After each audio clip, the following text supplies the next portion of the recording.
तो हेलो बच्चों, welcome to High Force academy.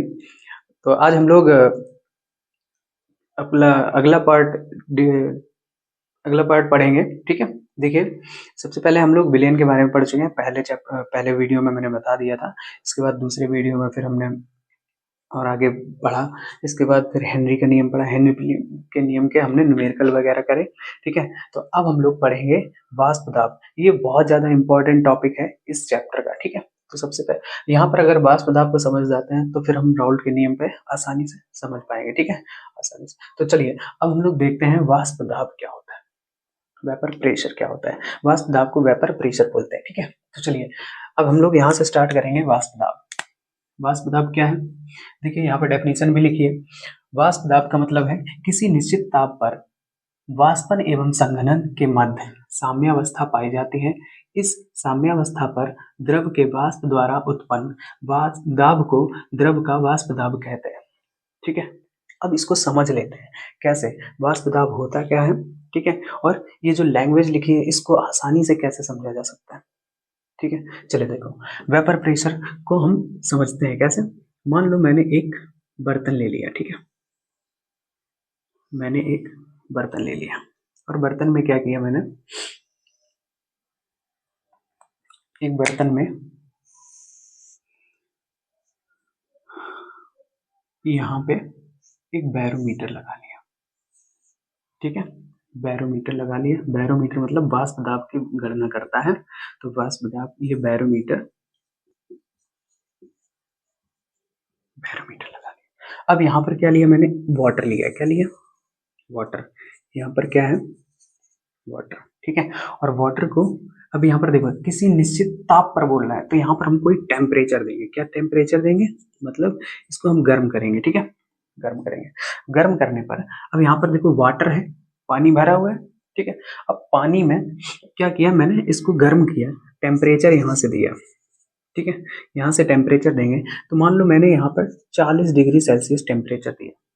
ठीक है, तो ये क्या है, बैरोमीटर है। अब यहाँ पर जब 40 डिग्री सेल्सियस टेम्परेचर देंगे हम, तो यहाँ पर क्या होगा, जो वाटर के अणु है, जल के अणु हैं, वो क्या करेंगे, यहाँ पर वेपर बनाएंगे। क्या बनाएंगे, वेपर मतलब वाष्प बनाएंगे। ठीक है, वाष्प बनाएंगे, लेकिन कुछ मात्रा में बनाएंगे। ठीक है, वाष्प बनेगा, कुछ मात्रा में बनेगा। अब जैसे ही हम यहाँ पे टेम्परेचर हमने 40 डिग्री दिया था, अब हमने टेम्परेचर किया क्या, थोड़ा बढ़ाया। जब 40 डिग्री टेम्परेचर हमने दिया तो हमने वाष्प दाब देखा यहाँ पर बैरोमीटर में कि ये 200 mm शो कर रहा है। ठीक है, 200 mm शो कर रहा है। अब क्या किया, अब हमने वेपर प्रेशर जो है 60 डिग्री सेल्सियस कर दिया, 60 डिग्री सेल्सियस। अब क्या होगा, अब यहाँ पर अपन जैसे ही 60 डिग्री सेल्सियस टेम्परेचर किया तो टेम्परेचर बढ़ेगा, तो यहाँ पर वेपर और बढ़ेगा, और वेपर और बढ़ेगा तो वेपर प्रेशर भी बढ़ेगा, वाष्प दाब भी बढ़ेगा। जैसे वेपर और बढ़ेगा तो वाष्प दाब भी इधर बढ़ेगा। अब हमने देखा कि टेम्परेचर बढ़ाया जैसे वैसे इसका वेपर प्रेशर जो है ना, ये सूच यहाँ की जो सुई है वो इधर साइड चली गई, मतलब ये 400 mm, 400 mm यहाँ पर वेपर प्रेशर दिखाने लगा। ठीक है, बैरोमीटर पे। तो अब क्या है, अब फिर हमने क्या किया, फिर इसको हमने और टेम्परेचर भी बढ़ाया, और टेम्परेचर बढ़ाया, और अब की बार हमने 90 डिग्री सेल्सियस टेम्परेचर कर दिया। 90 डिग्री सेल्सियस टेम्परेचर करने पर हमने देखा कि अब जो वाटर है वो और ज्यादा प्रेशर मतलब वेपर बना रहा है। ठीक है, क्या बना रहे हैं, वेपर और ज्यादा बना रहे हैं, और ज्यादा वेपर बनाएगा तो यहाँ पर प्रेशर और ज्यादा बढ़ेगा, और वेपर प्रेशर अगर बढ़ेगा तो यहाँ पर और ये सुई जो है आगे चली जाएगी। और ये अब हमने देखा कितना, 700 mm, 700 mm हमें यहाँ पर बैरोमीटर में दिख रहा है। ठीक है, ऐसे। अब यहाँ पर क्या है कि हमने देखा किसी निश्चित ताप पर, अभी अभी बैरोमीटर पे हम ऐसे वाष्प दाब तो माप ही नहीं सकते, तो हमें क्या करना पड़ेगा, वाष्पन एवं संघनन। मतलब अब देखो समझो, यहाँ पर हमने क्या किया, टेम्परेचर को बढ़ाया। टेम्परेचर को बढ़ाने पर हमें पता चला कि वेपर बन रहा है, और बढ़ाने पर और ज्यादा वेपर बन रहा है, और बढ़ाने पर और ज्यादा वेपर बन रहा है। तो इसका मतलब क्या होगा कि हम टेम्परेचर बढ़ा रहे हैं तो वेपर बन रहा है, मतलब वाष्पन हो रहा है। क्या हो रहा है, वाष्पन। क्या हो रहा है, वाष्पन हो रहा है। ठीक है, वाष्पन हो रहा है। इसका मतलब है कि वाष्प हम जैसे टेम्परेचर बढ़ाएंगे तो वाष्प ज्यादा बनेगा। अब वाष्पन के साथ साथ ये वेपर बनना मतलब वाष्पन हो रहा है। अब वाष्पन के साथ साथ यहाँ पर एक और क्रिया हो रही, कौन सी? सुनो, जब वाष्पन हो रहा है तो यहाँ पर वेपर तो बन रहा है लेकिन संघनन भी साथ में हो रहा है। कैसे? कि कुछ जब यहाँ पर हम टेम्परेचर बढ़ा रहे हैं तो संघनन अधिक मात्रा, वाष्पन अधिक मात्रा में हो रहा है और संघनन कम मात्रा में हो रहा होगा, लेकिन हो तो रहा होगा। तो अब हम क्या करेंगे, यहां से देखेंगे, वाष्पन हो रहा है मतलब संघनन हो रहा है। संघनन का मतलब क्या होता है कि जो वाष्प होता है वो वेपर से वाटर में चेंज हो जाए। ठीक है, संघनन का मतलब क्या होता है, वाष्प को वाटर में चेंज करना। ठीक है, तो वो संघनन होता है। अब देखिए, टेम्परेचर बढ़ाने पर क्या हुआ है, वाष्पन अधिक हो रहा है और संघनन कम हो रहा है। हो तो रहा है लेकिन कम मात्रा में हो रहा है। अब हमें दिखाई क्यों नहीं देता? देखो, दिखाई इसलिए नहीं देता है क्योंकि यहाँ पर टेम्परेचर हम ज्यादा बढ़ा रहे हैं तो वाष्प अधिक मात्रा में बन रहा है। वाष्प अधिक मात्रा में बन रहा है, इसलिए संघनन हमें कम दिखाई देता है, ना के बराबर दिखाई देता है। ठीक है, अब लेकिन होता है तो है, संघनन तो होता होगा। ठीक है, अब यहाँ पर हम क्या करेंगे, अब हम इसके टेम्परेचर को थोड़ा कम करेंगे। ठीक है, अब हमने इसको टेम्परेचर को कम किया तो तुमने देखा, टेम्परेचर जैसे ही हम करेंगे कम, जैसे ही टेम्परेचर हम कम करेंगे तो अब यहाँ पर क्या होगा, वेपर प्रेशर कम बनेगा। वेपर प्रेशर कम मतलब वेपर कम बनेगा, और वेपर कम बनेगा तो संघनन अधिक होगा। समझ में आ रहा है?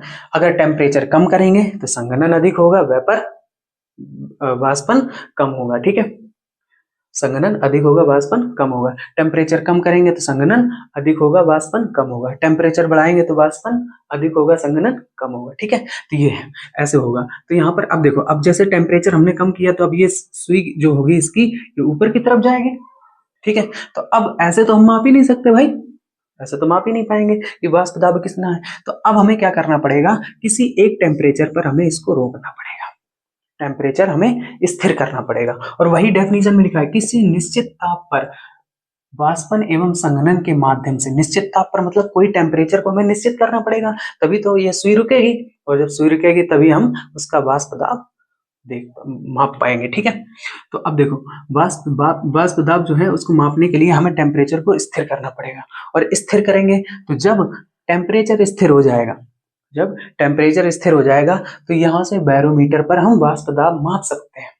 और वाष्प दाब मापने के लिए हमें टेम्परेचर स्थिर किया, सुई यहाँ पर स्थिर हो जाएगी। लेकिन यहाँ पर क्या होगा पता है, यहाँ पर होगा जितना वेपर प्रेशर बनेगा, जितना वेपर प्रेशर होगा, वेपर बनेगा, उतना ही संघनन होगा। तो इस अवस्था में क्या हो जाएगा, वेपर और संघनन दोनों एक साथ होंगे।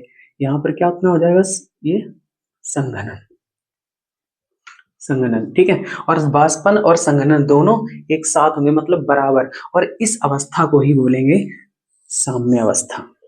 ठीक है, इसी अवस्था को क्या बोलेंगे, साम्य अवस्था। ठीक है, तो यहाँ पर देखिए, अब किसी निश्चित ताप पर वाष्पन एवं संघनन के मध्य साम्य अवस्था पाई जाती है। ठीक है, वेपर प्रेशर, अब साम्य अवस्था पाई जाती है। इस साम्य अवस्था पर द्रव के वाष्प द्वारा, द्रव जो या वाटर है, द्रव के वाष्प द्वारा उत्पन्न दाब को जो यहाँ से प्रेशर, वाटर के द्वारा वेपर प्रेशर बनेगा, उसके द्वारा जो प्रेशर उत्पन्न होगा उसी को द्रव का वाष्प दाब कहते हैं। समझ में आया? इसी को क्या बोलेंगे, द्रव का वाष्प दाब। कौन सी अभिक्रिया हो रहा है, क्रिया, वाष्पन और संघनन दोनों एक साथ होंगे जब हम साम्य अवस्था पर लाएंगे। साम्य अवस्था कैसे आएगी, जब हम टेम्परेचर को स्थिर करेंगे। टेम्परेचर स्थिर होगा तो बैरोमीटर पर अपने को, बैरोमीटर पर क्या दिखेगा, वाष्प दाब दिखेगा, वाष्प दाब दिखेगा। और यहाँ पर वाष्पन और संघनन की क्रिया बराबर होगी, जितना वाष्पन होगा उतना ही संघनन होगा।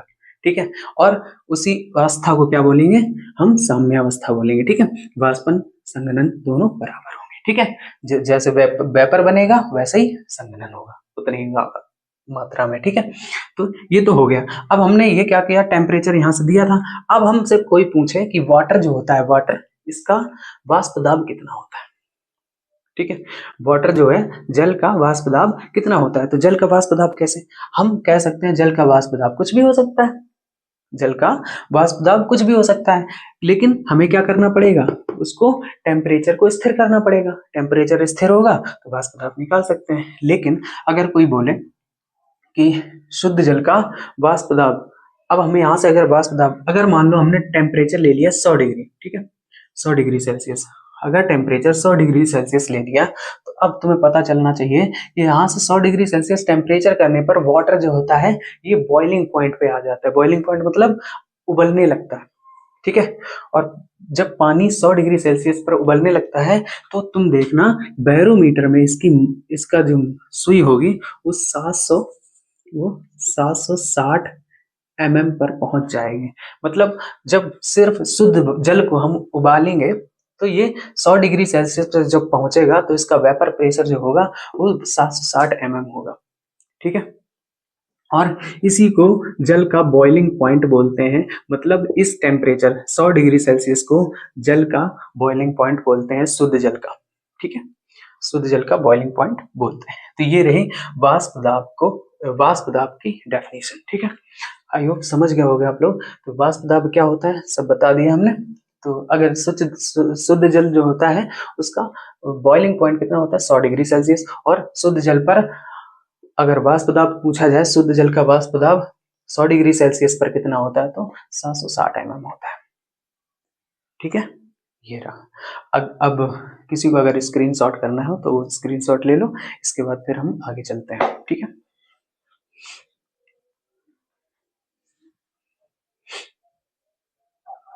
चलिए अब देखिए, अब हम लोग क्या करें, अब हम लोग देखेंगे कि ये वाष्प दाब जो है, वाष्प दाब के बाद अब हम लोग देखेंगे कि वाष्प दाब को प्रभावित करने वाले कारक ऐसे कौन कौन से कारक हैं जो वाष्प दाब को प्रभावित करते हैं, वेपर प्रेशर को प्रभावित करते हैं, ठीक है। तो चलिए देखते हैं।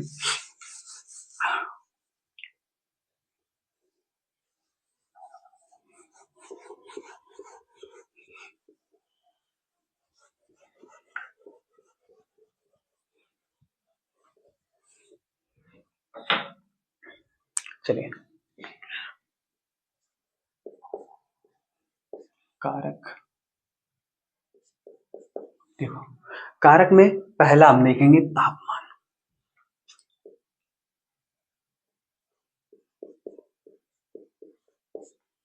तापमान, ठीक है। तापमान हमने क्या बोला था, जब वाष्प दाब में, जैसे हमने ये फिर एक कोई ले लिया बर्तन और इसमें हमने बैरोमीटर लगा लिया, ठीक है। बैरोमीटर लगाया तो हमने क्या बताया था, जब हम टेम्परेचर देते हैं, जब हम टेम्परेचर देते हैं किसी शुद्ध विलायक में मतलब वाटर में, ठीक है। जब हम इसमें टेम्परेचर देंगे तो क्या होगा, इसमें तापमान बढ़ाने पर क्या होता है, बैरोमीटर में वाष्प दाब बढ़ता है। सीधी सी बात है, ये तो बहुत सिंपल है, ठीक है। अगर इसका टेम्परेचर हम बढ़ाएंगे, टेम्परेचर बढ़ाएंगे और तो टेम्परेचर बढ़ाने के साथ साथ ये क्या हो जाएगा भाई, टेम्परेचर बढ़ाने के साथ साथ इसका वेपर प्रेशर भी बढ़ता है। अर्थात हम क्या बोल सकते हैं कि जो तापमान होता है वो वेपर प्रेशर के समानुपाती होता है ना। तो यहाँ पर हम लिखेंगे वेपर प्रेशर जो होता है वीपी, वेपर प्रेशर को वीपी से हम डिनोट कर देंगे, ठीक है। वेपर प्रेशर इसके समानुपाती होगा टेम्परेचर के। मतलब टेम्परेचर बढ़ाएंगे तो वेपर प्रेशर बढ़ेगा, टेम्परेचर कम करेंगे तो वेपर प्रेशर कम होगा, ठीक है। बहुत सिंपल था, इसमें तो कुछ नहीं था। यहाँ पर जितना टेम्परेचर बढ़ाएंगे उतने हिसाब से वेपर प्रेशर बढ़ता जाएगा, ठीक है। ठीक है, अब हम लोग देखेंगे सेकेंड, तापमान के बाद फिर क्या है, विलायक की प्रकृति, ठीक है। विलायक की प्रकृति, अगर इसको स्क्रीनशॉट लेना हो तो आप लोग ले सकते हैं, ठीक है।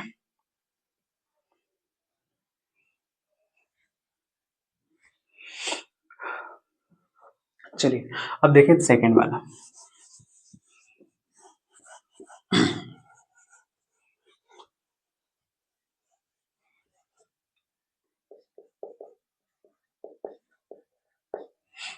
कारक में सेकेंड देखेंगे, विलायक की प्रकृति।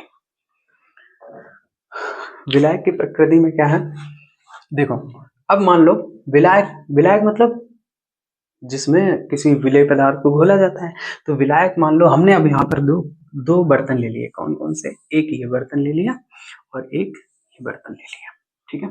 दो बर्तन ले लिया। अब हमने क्या किया, इस बर्तन में और इस बर्तन में सेम कोई दो अलग अलग पदार्थ ले लिए, ठीक है। कोई दो अलग अलग विलायक ले लिए, ठीक है। कोई दो अलग अलग विलायक ले लिए। अब यहाँ पर टेम्परेचर हमने दिया सेम, दोनों को टेम्परेचर सेम दिया, सेम टेम्परेचर है, ठीक है, ठीक, टेम्परेचर हमने सेम दिया। अब क्या है इसमें, इसमें जो, और यहाँ पर हमने एक, यहाँ पर हमने बैरोमीटर भी लगाया है, ठीक है, बैरोमीटर लगा के रखा है, ठीक है, यहाँ पर भी बैरोमीटर लगा, ठीक। चलो यहाँ पर क्या है, यहाँ पर कुछ कोई विलायक है और यहाँ पर कोई विलायक है। अब यहाँ पर देखो, यहाँ पर विलायक में टेम्परेचर हम सेम दे रहे हैं, दोनों को टेम्परेचर क्या दे रहे हैं, सेम। ये विलायक है, यहाँ पर हम टेम्परेचर क्या दे रहे हैं, सेम। यहाँ पर देखना भाई, अगर मान लो यहाँ पर विलायक के अणु है, ठीक है, यहाँ पर विलायक के अणु है और इनके बीच में आकर्षण बल होगा। विलायक जो होता है उनके बीच में आकर्षण बल होता है, ठीक है, और यहाँ पर जो विलायक के अणु हैं वो अलग हैं और इनके बीच में भी आकर्षण बल है, ठीक है। चलो अब यहाँ पर देखो, इनके बीच में आकर्षण बल जो है, ये जो है आकर्षण बल होता है, इनको अंतर आणविक आकर्षण बल बोलते हैं, ठीक है, अंतर आणविक। तो देखो यहाँ पर क्या होगा, ये इनके बीच में जो आकर्षण बल है, ऐसे करके,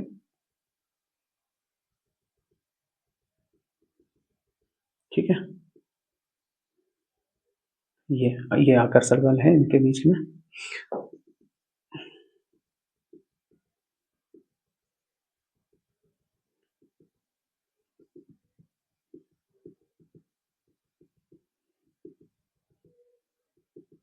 ठीक है, ये आकर्षण बल है और इनके बीच में ये आकर्षण बल है,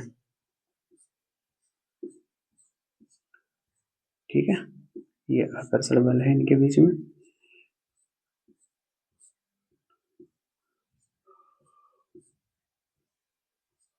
ठीक, ये आकर्षण बल है। तो अब हम यहाँ पर देखेंगे, यहाँ पर जब हम टेम्परेचर सेम दे रहे हैं तो यहाँ पर देखो, यहाँ पर जो है वेपर प्रेशर, वेपर जो है बहुत अधिक मात्रा में बन रहा है और यहाँ पर वेपर जो है कम मात्रा में बन रहा है। क्यों बन रहा है, देखो सुनो, यहाँ पर अंतर आणविक बल जो है इसको हम दुर्बल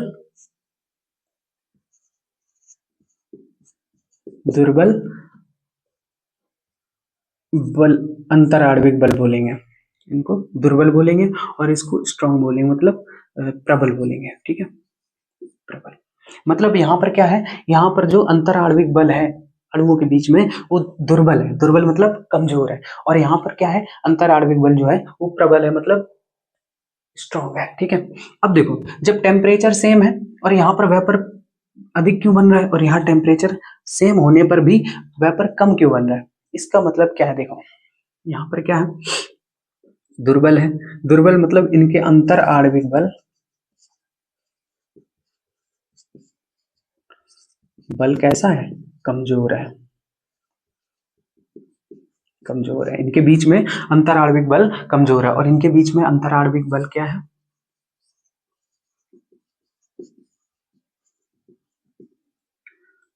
मजबूत है,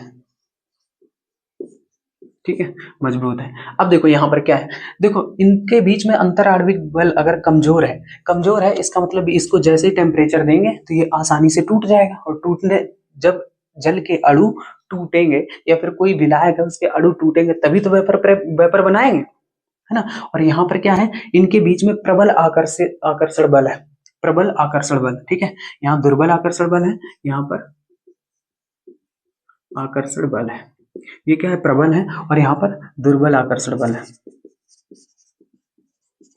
इनको अंतर आणविक बल भी बोलते हैं, ठीक है। इनके बीच में प्रबल आकर्षण बल है, इनके बीच में दुर्बल आकर्षण बल है, टेम्परेचर सेम है, दुर्बल आकर्षण बल जल्दी से टूटेंगे और जल्दी से वेपर बनाएंगे, ज्यादा से ज्यादा वेपर बनाएंगे, और यहाँ पर क्या है, यहाँ पर प्रबल आकर्षण बल है, मतलब एक दूसरे को तेजी से बांध के रखा है, एक दूसरे को तेजी से पकड़ के रखा है, तो ये आसानी से नहीं टूटेंगे, और ये आसानी से नहीं टूटेंगे, जब इनके अणु टूटेंगे नहीं तो ये वेपर कम बनाएंगे, यहाँ पर वेपर बनेगा लेकिन कम मात्रा में बनेगा, समझ में आ रहा है, यहाँ पर वेपर कम मात्रा में बनेगा और यहाँ पर वेपर अधिक मात्रा में बनेगा। इसका मतलब क्या है कि यहाँ पर अंतर आणविक जो बल होता है वो कितना होगा, अंतर आणविक बल जो होगा वो यहाँ पर कम होगा, यहाँ दुर्बल है, यहाँ पर प्रबल है, ठीक है। तो यहाँ पर देखो, अब ये वेपर यहाँ पर क्या बनेगा, हाई, यहाँ पर वेपर प्रेशर क्या होगा, हाई होगा, ठीक है, और यहाँ पर वेपर प्रेशर क्या होगा, लो होगा, कम होगा। समझ में आ रहा है? यहाँ पर वेपर प्रेशर हाई होगा और यहाँ पर वेपर प्रेशर लो होगा। अब देखो, प्रबल आकर्षण बल जिनके बीचों में, जिन अणुओं के बीच में प्रबल आकर्षण बल होता है, उनमें उनमें क्या होता है, वेपर प्रेशर कम बनता है। जिनके अंतर आणविक बल कैसे होते हैं, दुर्बल होते हैं, जिनके बीच में अंतर आणविक बल क्या होता है, कमजोर होता है, उनमें वेपर प्रेशर अधिक बनता है। ठीक है, उनमें वेपर प्रेशर अधिक बनता है, मतलब वाष्प दाब अधिक होता है। समझ में आया? और ठीक है, यही है। ठीक, अब इसको नोट कर लो।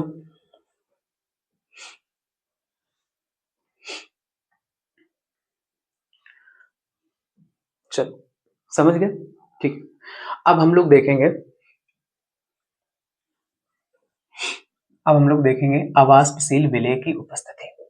ठीक है, क्या देखेंगे, अवाष्पशील विलेय की। स्क्रीनशॉट लेना हो तो ले लो, ले लो भाई।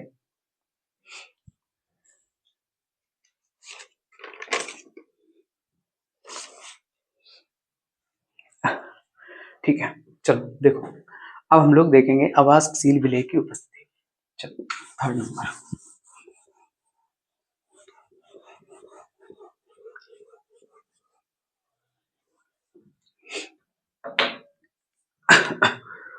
कारक में थर्ड नंबर दो होगा अवाष्पशील विलेय की उपस्थिति। चलो देखो, अवाष्पशील विलेय क्या होता है।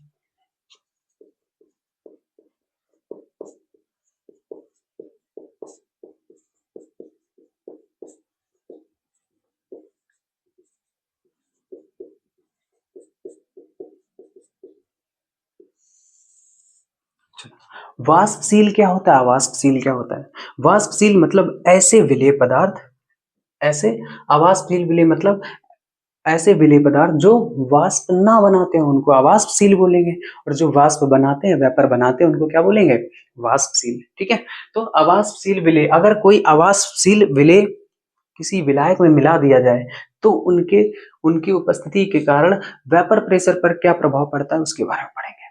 ठीक है, वेपर प्रेशर पर क्या प्रभाव पड़ता है। ठीक है, चलो देखो,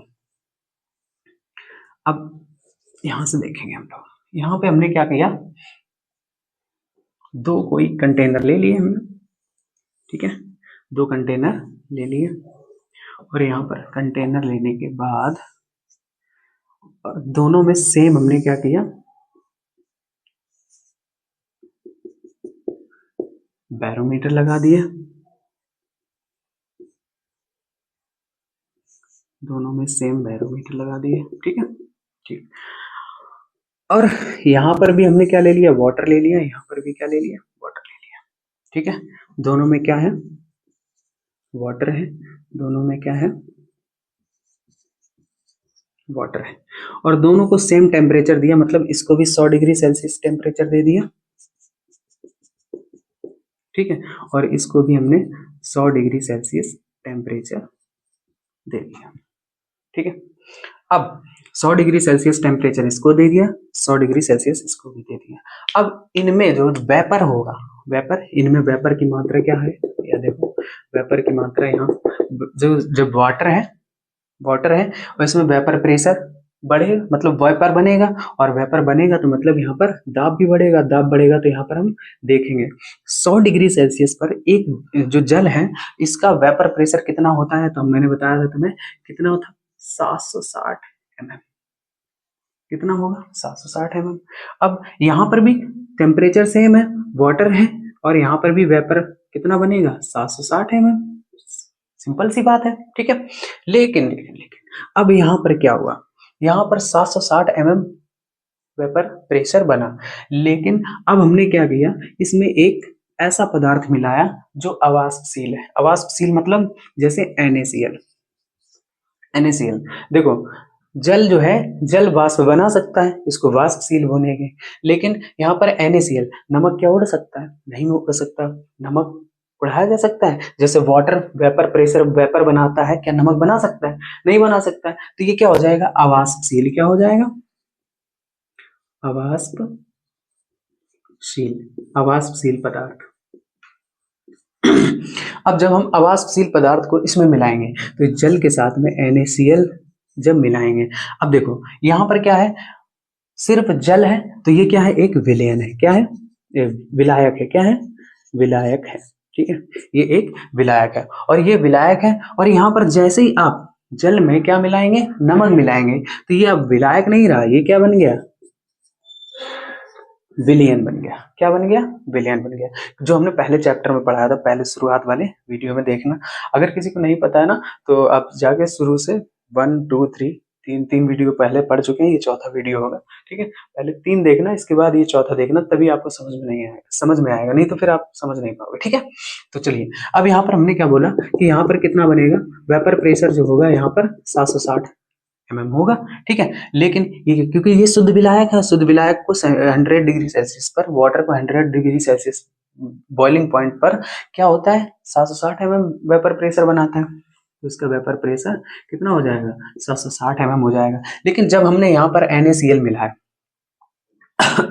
NaCl मिलाने पर क्या होगा, वेपर तो ये वाटर बनाता, लेकिन जैसे ही NaCl इसमें घुलेगा, तो मैंने बताया है Na और Cl घुलते हैं, और जब वाटर में NaCl नमक घोलते हैं, तो तुमने एक बार घर पे घोल के देखना क्या होता है। जब नमक को पानी में घोला जाता है तो पानी के ऊपर नमक जो होता है एक लेयर सी बना देता है, ऐसे करके लेयर बना देता है।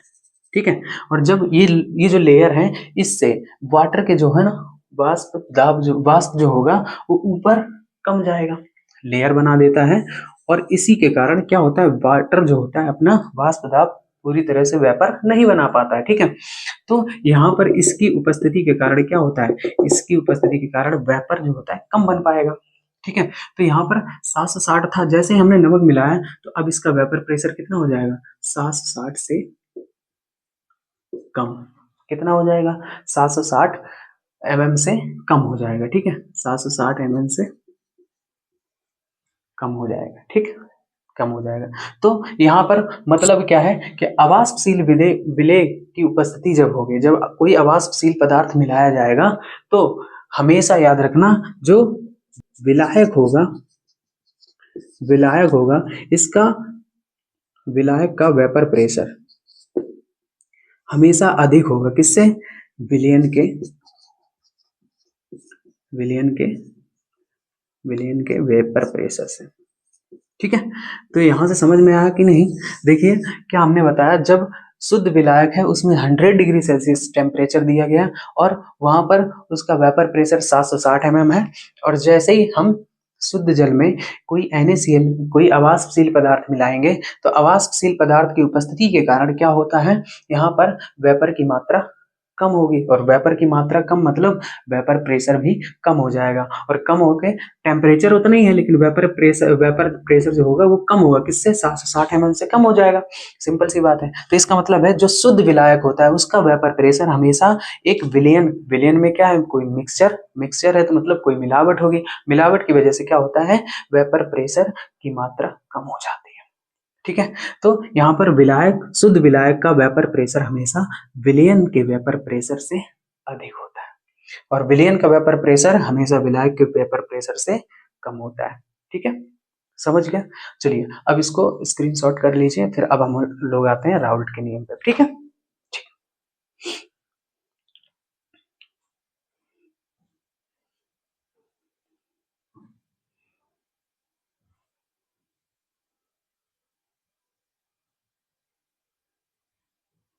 चलिए देखिए, अब हम लोग देखते हैं राउल्ट का नियम।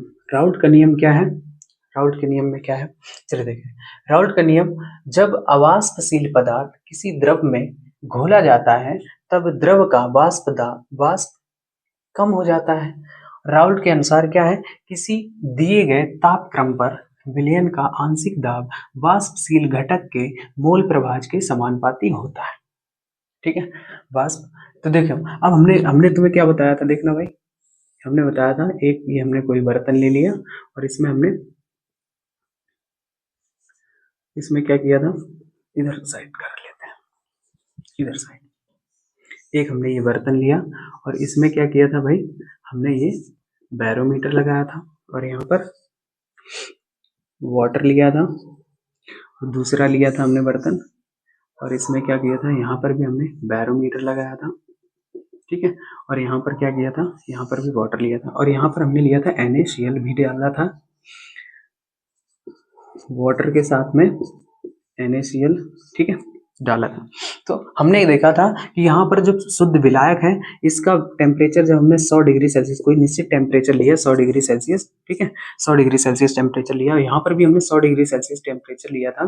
तो यहाँ पर क्या हुआ, यहाँ पर वेपर प्रेशर अधिक बन रहा था, 760, वेपर प्रेशर 760 mm था, ठीक है। और यहाँ पर क्योंकि हमने एक आवासशील विलेय मिलाया है, तो यहाँ पर वेपर प्रेशर जो है ना, वो क्या है, यहाँ पर 760 से कम था, ठीक है, कम था। लेकिन अब मेरे को एक चीज बताओ, यहाँ पर जो है वेपर प्रेशर, जो वेपर वाष्प दाब बनेगा, वो किससे बनेगा, कौन बनाएगा वाष्प दाब, यहाँ पर कौन बनाएगा, कौन बनाएगा भाई, वाटर बनाएगा, कौन बनाएगा, वाटर, क्योंकि वाटर ही तो है वाष्पशील। और यहाँ पर बताओ, यहाँ पर टेम्परेचर, यहाँ पर बताओ टेम्परेचर सेम है, और अब वाष्प दाब कौन बनाएगा, यहाँ पर भी तो वाष्प बन रहा है, वेपर तो बन रहा है, लेकिन यहाँ पर वेपर बनाएगा कौन, कौन बनाएगा।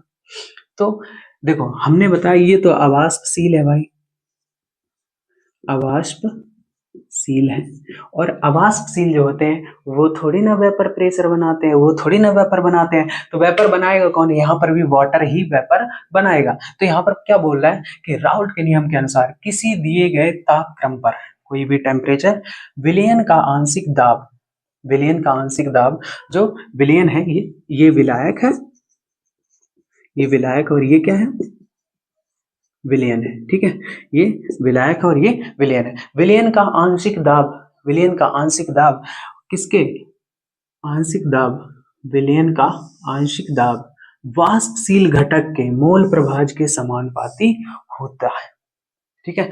विलयन का आंशिक दाब वाष्पशील घटक के मोल प्रभाज के समानुपाती होता है। तो यहाँ पर देखो, अगर विलयन का वाष्प दाब हमें निकालना है, आंशिक दाब मतलब vapour pressure of solution, vapour pressure of solution समानुपाती होगा किसके, विलयन का वाष्प दाब वेपर प्रेशर ऑफ सॉल्यूशन किसके समानुपाती होगा, वाष्पशील घटक के मोल प्रभाज के, वाष्पशील घटक के मोल प्रभाज के समानुपाती होगा। तो वाष्पशील इसमें घटक है कौन, वाटर, NaCl तो अवाष्पशील है ना भाई, तो यहाँ पर वाटर क्या है, वाष्पशील, तो मोल प्रभाज ऑफ वाटर, यही तो होगा।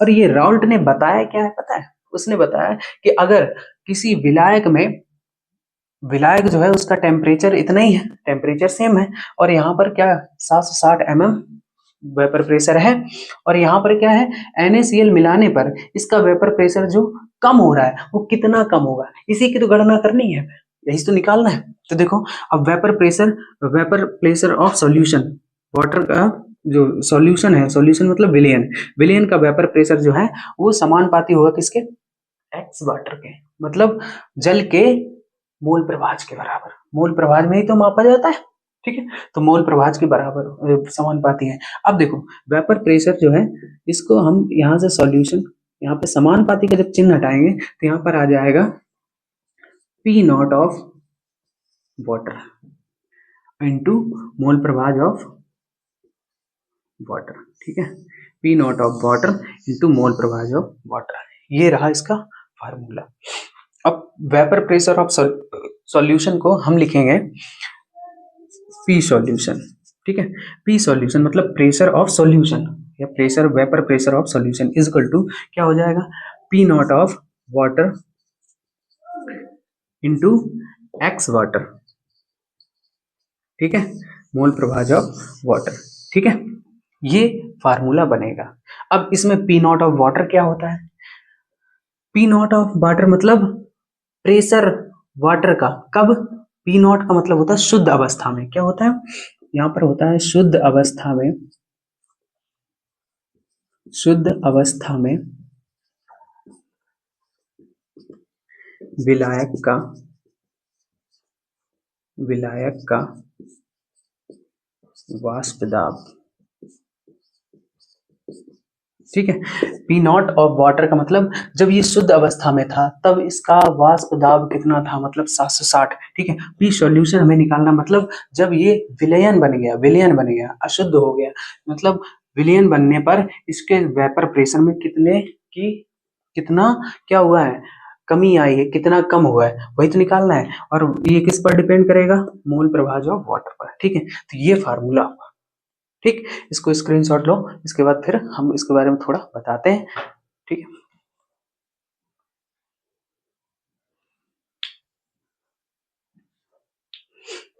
ठीक है, चलो अब आगे देखते हैं। अब यहाँ पर देखो, ध्यान से समझना, ये बहुत ज्यादा इंपॉर्टेंट है ये वाला। ठीक है। तो अब यहाँ से देखेंगे, यहाँ पे हमने ये फार्मूला एक लिखा है,